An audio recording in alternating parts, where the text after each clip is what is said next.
이스라엘의 역사를 보면 참 많은 외부의 침략에 노출되었습니다. 이방 족속들이 예루살렘을 공격하고 그 예루살렘 속에 사는 유대인들을 구별해낼 때 그들에게는 마지막 방법이 하나 있다고 합니다. 그것은 남자의 하의를 벗겨 보는 겁니다. 그래서 유대인들은 목숨을 건지기 위해서 자신의 출신 성분을 말로 거짓말을 해도 몸에 새겨진 그 할례라고 하는 흔적 때문에 여기서 피해 나갈 수 없었다고 합니다. 오히려 유대인들은 고난의 현장 속에서 자신의 몸에 새겨진 흔적을 보면서 하나님과 자신들이 맺은 약속을 기억하고 위로를 얻기도 했습니다. 이처럼 할례라고 하는 것은 자신들이 하나님의 백성이 임을 기억하도록 하는 몸에다가 새긴 언약 행위였습니다. 이렇게 남자의 생식기에 흔적을 남기는 몸의 할례라고 하는 것은 아브라함에게서부터 시작되었고 유대인들의 외적 정표가 되었지만 훗날 예레미야 선지자는 여기서 더 나아가서 단순한 몸의 할례가 아닌 마음의 할례를 받아야 한다고 강조했습니다. 이제 오늘 본문 창세기 17장의 배경을 잠시 살펴보겠습니다. 17장 앞에 지난 주일 창세기 15장에 그 유명한 아브라함의 횃불 언약이 나옵니다.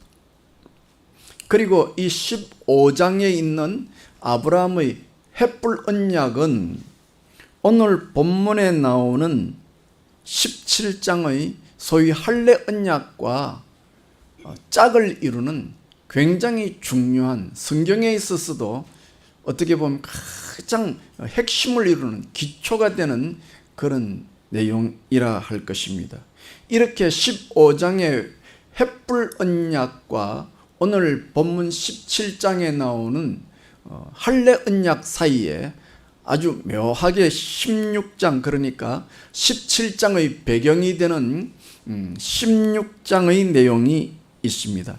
이렇게 15장과 17장 마치 백두산과 한라산처럼 언약의 두 봉우리, 횃불 언약과 할례 언약 사이에 끼어 있는 16장은 아브라함의 첩인 하갈과 이스마엘의 이야기가 소개되면서 그 세월이 무려 13년이라고 하는 허망한 세월로 기록되어 있습니다.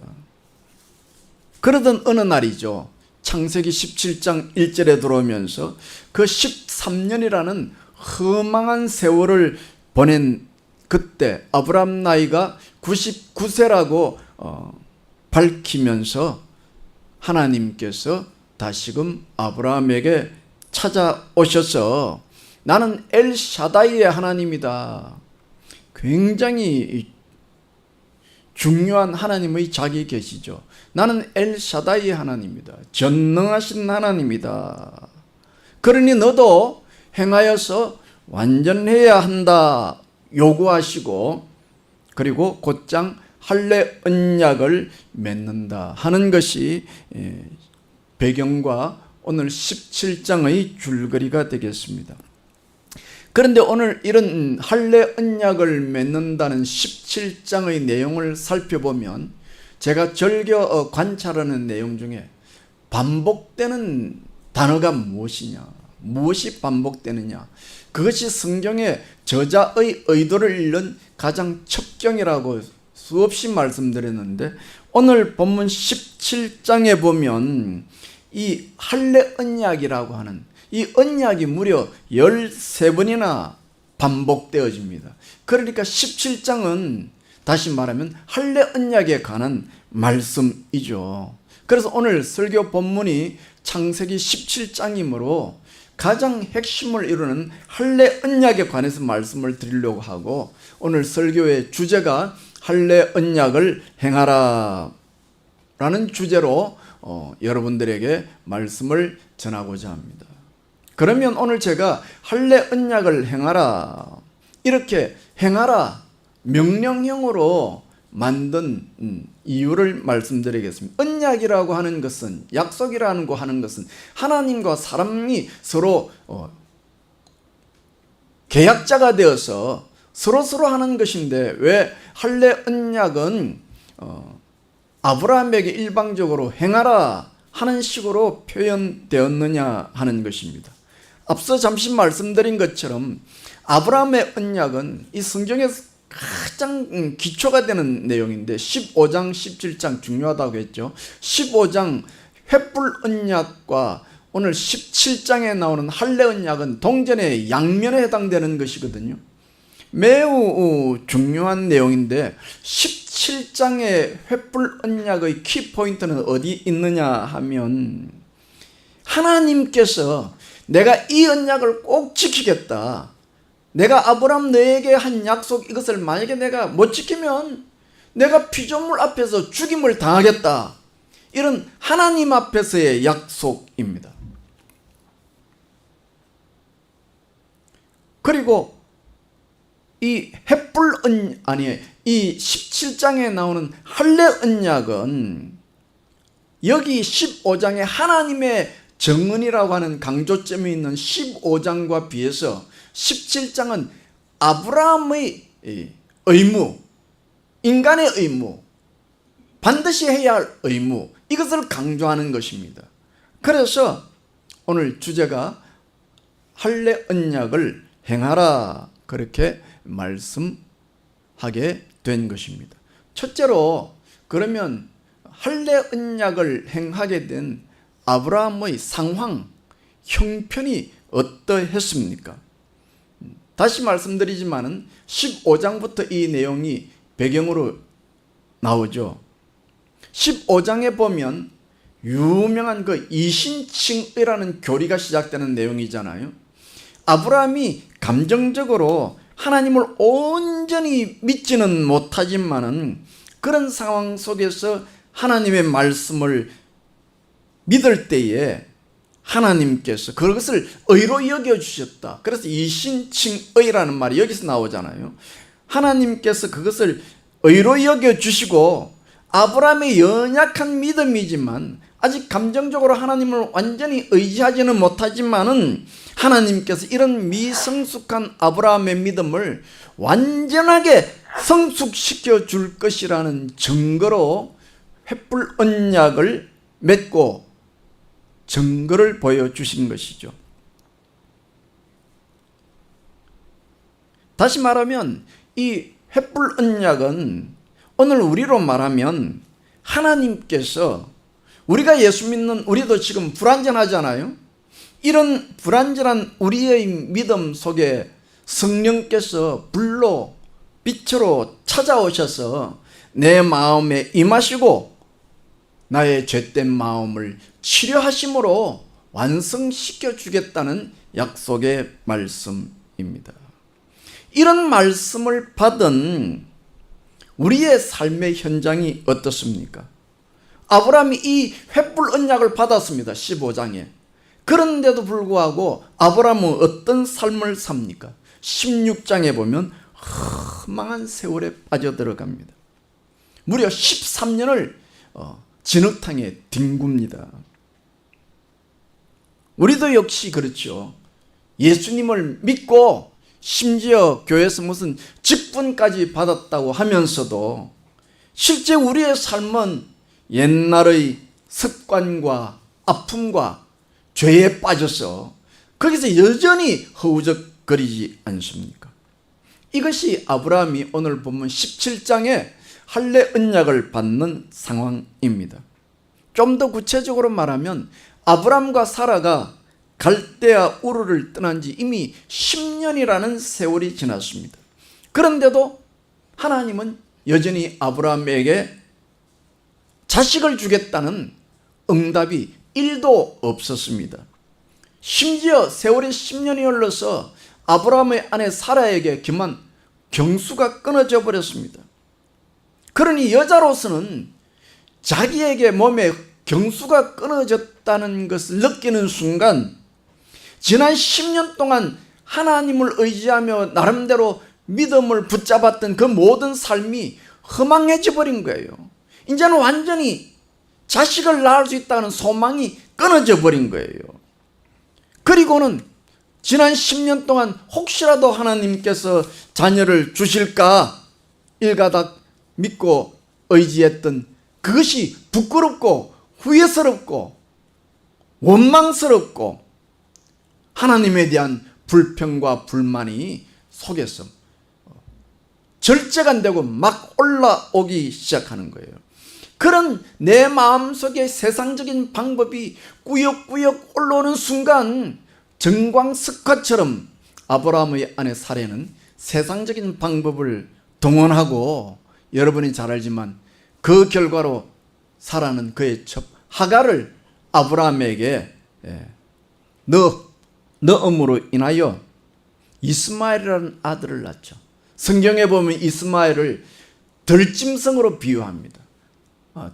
덜당나귀로 비유합니다. 덜당나귀란 말은 뭐냐니까 사람의 통제를 전혀 받지 않는 제 마음대로 날뛰는 것이다. 그런 뜻이죠. 그래서 아브라함은 그 아내 사라의 경수가 끊어지고 사라가 그만 희망이 무산되면서 본능적으로 세상적인 방법을 동원하여 아들 이스마엘을 얻지만은 그 이스마엘로 인하여 13년 동안 그 통제되지 못한 삶, 진흙탕에 뒹구는 삶을 13년간 살아왔다는 것이고 이것이 오늘 우리의 모습이기도 하다 하는 것입니다. 이제 우리는 분명히 예수님을 믿고 그 믿음으로 구원받은 백성이 되었습니다마는 우리의 삶은 여전히 이스마엘이라는 덜나귀처럼 통제되지 못하는 내 마음속에 불신의 감정에 주도권을 내어주고 왜곡된 인생의 운전수에 의하여 비틀비틀거리는 우리의 삶과 비슷할 것입니다. 그래서 예수님을 믿지만은 툭하면 볼멘 소리요, 툭하면 원망이고 툭하면 탓하고 억지 고집으로 자신의 정당성을 펼침으로 자기의 마음속에 있는 아픔을 숨기고 덮으려는 그런 심리가 내 속에서 주장하고 있죠. 그래서 겉으로는 분명히 예수 믿고 천국을 소유한 성도지만 실제는 내 삶 깊은 곳을 들여다보면 아직도 여전히 한쪽으로는 사단의 종이 되어서 험한 세월을 살아가는 것입니다. 이처럼 우리가 예수님을 믿는다고 하나 실제로 말씀과 성령으로 우리를 변화시켜가는 이런 일은 참 미숙하고 세월이 오래되어도 믿음으로 나를 변화시키는 일에는 정말 첩첩산중이고 세상 이치는 세상의 드라마는 한 번만 보면 졸졸졸졸 깨고 누가 연기를 잘하니 누가 뭐 리얼하게 하니 밖에 나가서 온 이야기를 다 할 수 있어도 이 영적인 일은 교회 신앙의 일은 목사의 설교는 한 번 듣고 나면 돌아서자마자 무슨 말씀을 했는지 싹 까마득하게 잊어버리는 우리가 아니겠습니까? 왜 이런 이상한 현상이 일어나느냐? 세상의 이치는 수십 년간 아니 내 가문을 통해서 대대로 내려오면서 내 본능에 완전히 정착되어 있는 고착되어 있는 원리요. 믿음의 원리는 영적으로 보면 이제 어린애 수준이기 때문입니다. 그래서 15장에서 아브라함이 이신칭이라고 하는 귀한 은혜를 받았지만은 16장에서 그 아내 사라가 경수가 끊어짐으로 인하여 인간적인 꾀를 내었고 잭개에 자기가 빠져서 무려 13년이나 허둥지둥 거리는 세월이었습니다. 그리고 13년이 지나는 그 어느 날 하나님께서 아브라함을 다시 찾아오신 것입니다. 오셔서 할례 언약을 맺으시죠. 그래서 이제 두 번째 대적으로 그러면 할례 언약이란 무엇이냐? 앞서 조금 몇 차례 말씀드렸지만 아브라함의 언약은 성경에 가장 뿌리되는 이야기입니다. 아브라함의 언약은 동전의 양면처럼 두 단계로 되어 있다는 사실을 잊어서 안 됩니다. 한 단계는 앞서 말씀드린 것처럼 15장에 나오는 횃불 언약이고 다른 한 단계는 오늘 본문에 나오는 할례 언약입니다. 이 언약을 쉽게 이야기하면 오늘 어제 우리 신부만 장로님 딸이 결혼을 해서 결혼식장에 갔다 왔습니다. 결혼식장 가면 항상 신랑과 신부의 서약문이 있죠. 그걸로 비교하자면 아브라함의 언약은 두 단계 동전의 양면인데 한 면은 마치 결혼식을 하는 신랑의 선언, 15장의 횃불 언약은 신랑의 서약문입니다. 그러면 오늘 본문 17장에 나오는 할례 언약은 뭐냐? 신부의 선언문입니다. 다시 말하면 영적으로 신부된 우리의 순종에 관한 약속의 말씀이다 하는 것입니다. 그러니까 17장은 15장은 하나님의 증거라는 초점이 있다고 하면 17장은 인간인 우리로서 하나님 앞에서 순종을 강조하는 측면에서의 언약일 것입니다. 그렇다면 할례 언약을 행하라는 말, 우리 인간에게 있어서 순종을 요구하는 언약이라고 한다면 구체적으로 할례를 행하라는 이 말을 우리에게 적용하면 어떻게 적용할 수 있겠습니까? 유대인들처럼 아브라함처럼 오늘도 우리가 소위 포경 수술을 해야 한다 하는 말입니까? 아니다. 성경에 보면 예레미야서에 보면 예레미야 선지자는 너희들이 행할 것은 몸의 할례가 아니라 마음의 할례다. 마음으로 해야지. 마음으로 할례 의식을 해야지 몸으로 하는 것이 아니다. 그러면 마음의 할례란 무엇이냐? 이걸 이제 묵상해 봐야 되는 거예요. 어떻게 묵상해야 되느냐? 오늘 17장 1절부터 나오는 말씀을 차근차근 짚어 봐야 되는 거예요. 이 할례 언약을 요구하시는 하나님이 아브라함에게 나타나서 자신을 어떻게 계시하느냐 하니까 엘샤다이의 하나님으로 계시하시는 것이죠. 이렇게 엘샤다이의 하나님으로 계시하면서 왜 하나님은 할례 언약을 행하기 전에 아브라함에게 엘샤다이의 하나님으로 계시했느냐, 이걸 묵상해 봐야 한다는 것입니다. 하나님은 아브라함에게 나타나셔서 행하여 완전하라 하는 명령을 내리기 전에 자신이 전능하신 하나님으로 계시했다는 것이죠. 다시 말하면 이 말은 무슨 말이냐 하면 아브라함이 지금 상황이 어떻다고요? 자기의 아내가 경수가 끊어져서 이제 자기에게는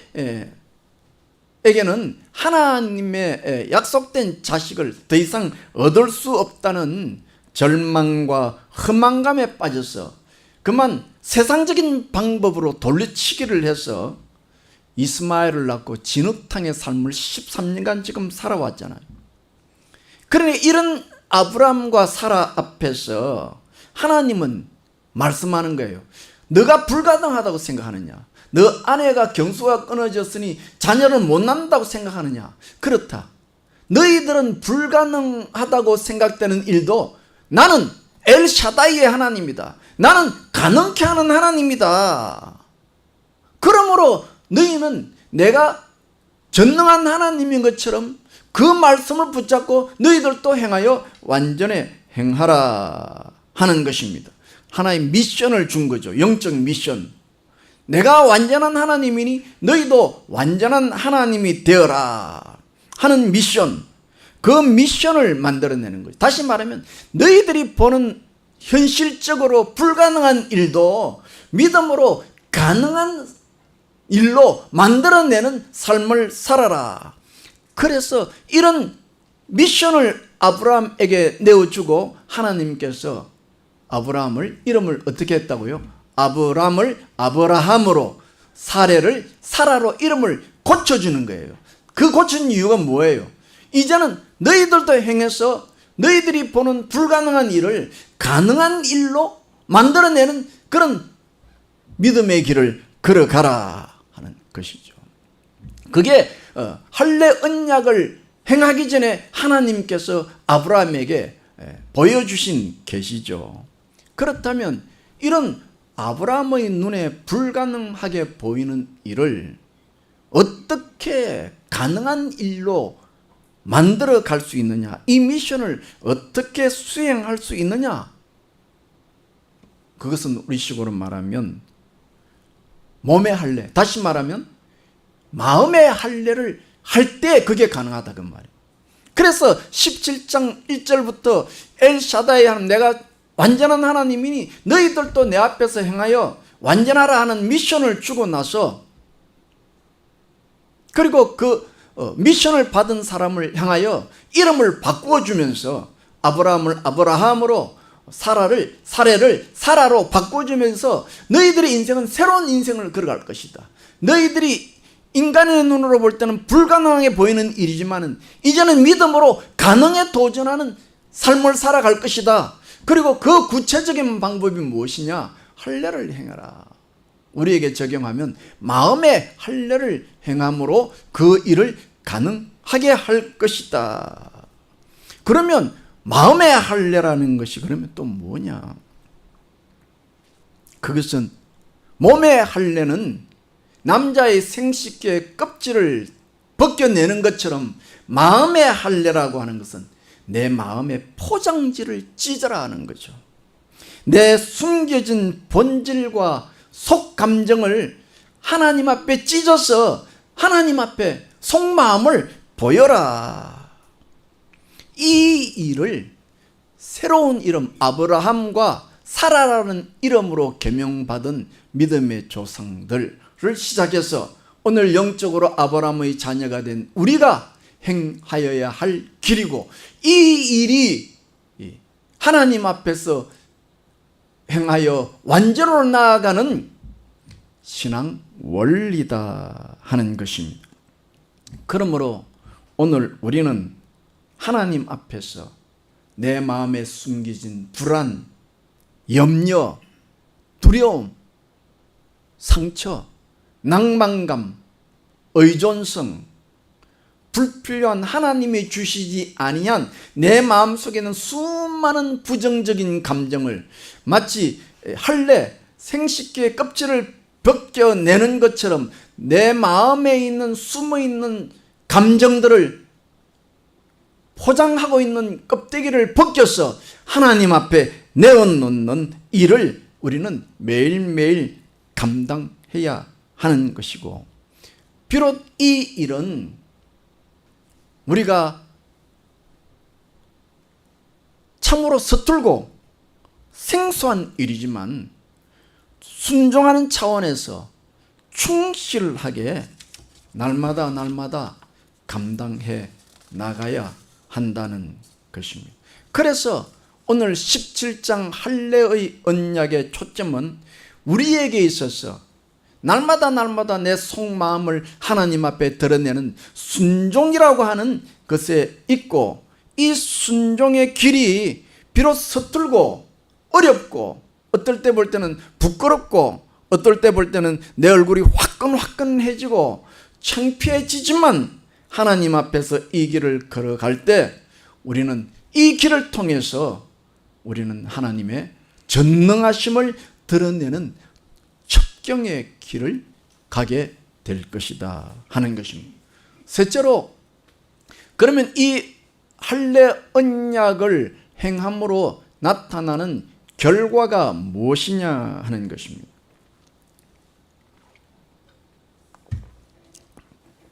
다시 한번 말씀드리면 할례 언약이라고 하는 것은 우리가 해야 할 일이다. 15장의 횃불 언약은 하나님께서 너희를 구원하기 위해서는 내가 너희들 앞에 죽음을 당하겠다 약속하시고 하나님께서 그 일을 위하여 직접 그 아들을 이 땅에 보내셔서 예수 그리스도를 죽게 하심으로 증명하셨으므로 우리도 우리 편에서 그 약속을 믿는 자라면 반드시 해야 할 일이 있는데 그게 뭐냐니까 십자가 앞에 나와서 내 마음을 찢어서 마치 구약에 나오는 제물을 찢어서 드리는 것처럼 내 마음을 찢어서 하나님 앞에 내어놓고 성령을 초청하여 그 성령께서 내 마음에 오셔서 빛으로 비추시고 불로 태워주시는 이 영적 훈련을 날마다 해야 한다. 이것이 신부의 서약이다 하는 것입니다. 앞서 말씀드렸지만 이런 일은 참 불편합니다. 익숙하지 않습니다. 본능적으로 내 속의 감정을 드러낸다고 하는 것은 심히 불안한 일이고 만일 내 속에 숨어있는 이런 불안한 감정을 내 의지와 상관없이 밖의 힘에 의하여 이 세상에 드러나면 나는 아마도 수치와 부끄러움에 사로잡혀 더 이상 이 세상에서 삶을 살아가지도 못할지 모릅니다. 그러나 이 할례 언약, 마음의 언약, 마음의 할례를 행하라 하는 것은 사람 앞에 드러내라는 말이 아니고 믿음으로 하나님 앞에 드러내라. 그래서 지난 작밤 기도 때 말씀을 드렸지만 기도는 내 사정을 하나님 앞에 아뢰는 일보다 더 중요하고 선제될 일이 뭐라 그랬어요? 하나님 앞에 나와서 하나님이 어떤 분인가를 묵상하고 그 앞에서 내 마음을 드러내는 일이 너무너무 중요하다 말씀드렸죠. 그리고 내 마음을 드러낸다는 일은 사람 앞에서 행하는 것이 아니고 하나님 앞에서 십자가 앞에서 하는 것일 뿐만 아니라 마음을 어느 날 갑자기 다 드러내라 하는 것도 아닙니다. 단지 생식기의 일부를 잘라내는 것입니다. 다시 말하면 쉽게 예를 들면 내 몸에 코로나19 바이러스가 침투했는지 안 했는지를 알기 위해서 그냥 요만큼 정말로 새의 눈방울만큼 내 몸에 있는 콧물을 찍어내어서 이렇게 감별기에 넣으면 되는 것처럼 마치 여러분이 건강검진을 할 때 내 몸의 모든 건강을 점검하기 위해서 요만큼 주사바늘로 피를 뽑아내는 것처럼 일부분만 하나님 앞에 끄집어내어도 그것을 통해서 성령께서 역사하셔서 우리의 모든 것을 살피는 일입니다. 더 나아가서 내가 내 속에 있는 지저분한 감정을 하나님 앞에 드러내었다고 해서 하나님이 그것을 보고 나를 버리지 않습니다. 아이고 저 더러운 놈의 자식 저런 게 예수 믿는다고 라고 하나님이 우리를 책망하시고 우리를 업신여기시고 우리를 조롱하시고 비웃는 것이 아닙니다. 하나님은 이것을 근거로 해서 약속을 폐지하시고 너는 이제 하나님의 백성이 아니다 이렇게 말씀하지 않습니다. 왜냐하면 이것은 지금 할례 언약은 창세기 17장의 내용이잖아요. 그 이전에 무슨 언약이 있었다고요?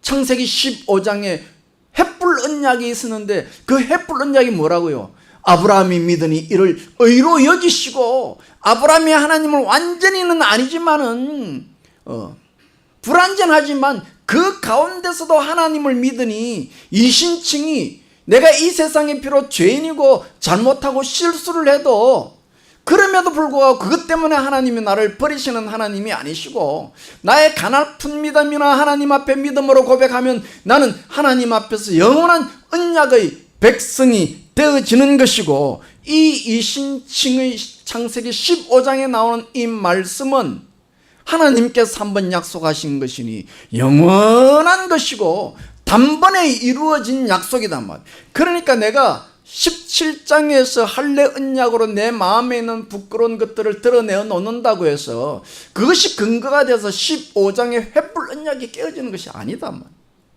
오늘 내가 하나님 앞에서 나의 잘못을 끄집어내 놓고 회개하고 내 마음 깊은 죄의 뿌리를 찾아서 고백할 때 하나님께서 그것을 핑계로 해서 나를 버리시지 않는다 하는 것입니다.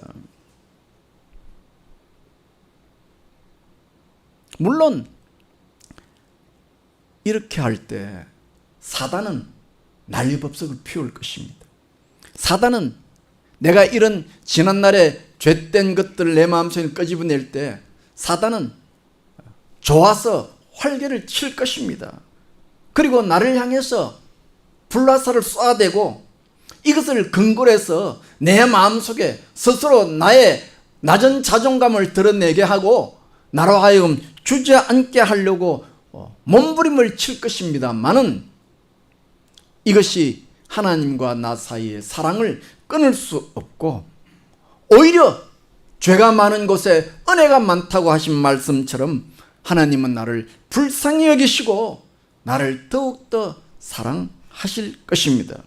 그러므로 우리는 이 약속의 말씀을 붙잡고 두려워하지 말고 내 마음에 있는 모든 부끄러운 죄의 찌꺼기들을 하나님 앞에 하나하나 차곡차곡 끄집어내어서 주의 보혈로 사함받는 영적 작업을 여러분들이 해 나가셔야만 한다 하는 것입니다. 그러면 마치 하나님께서 아브라함의 생식기의 표피를 잘라내어 버린 것처럼 하나님은 그의 아들 예수 그리스도를 버리시고 대신해서 우리를 치료하시고 하나님의 백성으로 삼아 주실 것입니다. 이렇게 마음의 할례를 충실히 부지런히 해나가는 사람에게는 내 삶에 심판이 없을 것입니다. 왜냐하면 미리 사전에 대비를 했으니까요. 이번에도 무슨 태풍이 왔는데 피해가 별로 없었다고 이야기하잖아요. 미리 대비를 했으니까. 하나님의 심판의 날에 내가 심판에 드러나기 전에 내가 미리 내 삶을 십자가 앞에서 나의 죄된 것을 하나님 앞에 아랬기 때문에 심판에서 고난받을 일이 줄어드는 것이죠. 마치 사족처럼 들릴지 모르지만 오늘 본문 17장 이후에 나오는 이야기가 무엇입니까? 그 유명한 소돔 고모라의 이야기입니다. 다시 말하면 왜 이 할례 언약을 언급한 바로 다음부터 소돔 고모라의 이야기가 나오느냐? 이 할례 언약을 받는 사람에게는 소돔 고모라의 심판이 없다는 것을 우리에게 이야기해 주는 것입니다. 롯은 어떤 사람입니까? 할례 의식이라는 관점에서 말하자면 롯은 구원은 받았지만은 세상에 빠져서 할례 의식을 수행하지 않았던 사람입니다. 그러니까 롯을 오늘 신약적으로 말하면 이신칭의의 구원은 받았지만은 할례 의식에 감당하지 않았으므로 그는 구원받았으나 이 세상에서 부끄러운 삶을 살고 부끄러운 구원을 받고 마지막에는 많은 시련에 노출되더라 하는 것입니다. 그것을 18장부터 기록해 놓은 것입니다. 쉽게 말하면 롯의 노년기가 심판 가운데서 진행되었다는 것입니다. 롯의 노년기가 어떻습니까? 아버지로서 자식들 앞에서 아버지의 권위를 상실해 버렸습니다. 그렇죠? 그의 사위들은 어떻습니까? 장인 어른의 말을 농담으로 여겼습니다. 감히 이럴 수가 있겠습니까? 그러니까 이 할례라는 마음의 할례의 삶을 살아가지 않은 롯의 노년이 그 가정에서 아버지의 권위를 온통 상실해버리는 그런 큰 아픔을 겪게 되었고, 그 집안에 마치 불량배와 같은 사위가 들어오는 일이 벌어진 것입니다. 아마도 잘 알 수는 없으나 경제적인 관점에서 보면 롯은 소돔 고모라로 갔기 때문에 돈은 좀 벌었는지 모르겠어요. 오늘날로 말하면 성공은 좀 했는지도 모르겠어요. 그러나 보십시오. 롯이 소돔 고모라에 가서 풍족한 경제적인 혜택을 받았는지 모르지만 롯의 삶은 어떻다고 그랬어요? 성경에 보면 매일매일 성문 밖에 나와 앉아 있었어요. 물론 어떤 주석가들은 롯이 성문 앞에 앉아 있다는 것은 사람들 재판을 해줬다고 좋게 표현하지만은, 아니 롯은 그 소돔 고모라인이 아니잖아요. 누가 롯의 말을 듣고 재판에 참여한단 말이에요. 뒤집어서 봐야 됩니다. 어떻게? 아니 왜 롯은 자기 집 놔놓고 맨날 왜 성문 앞에 나와 있어요? 외로웠거든요. 내 집에서 살 자리가 없거든요. 그러니 맨날 집에서 나오는 거예요. 요즘 나이 들어서 노년기를 살아가는 아버지들 가운데 집에 붙어있지 못해 맨날 밖으로 도망치는 사람이었어요. 참, 저도 이제 노년기를 내다보고 있지만 노년이 돼서 이런 롯과 같은 위치에 설까 성경을 읽으면서 늘 묵상하는 것이죠. 얼마나 그 노년에 외로웠겠습니까? 자기의 집은 어디에 두고 그 딸들과 사위들과 아내는 어디 두고 맨날 성문 밖에 나와서 홀로 앉아 있습니까? 그러나 아브라함에게는 이런 삶이 없었다. 그러므로 왜 마음의 할례를 해야 하느냐? 15장에 나오는 이신칭으로 얻은 믿음이 내 삶을 통해서 완성을 이루기 위해서는 내 눈으로 보기에는 불가능하나 가능한 새로운 미션에 도전하기 위해서는 이 마음의 할례를 수행하는 것이 매우 중요하다는 것입니다. 그러므로 사랑하는 성도 여러분, 주일날 한번 아침에 예배당에 한번 나오는 것으로 신앙생활을 적당히 땜질하려고 하지 마십시오.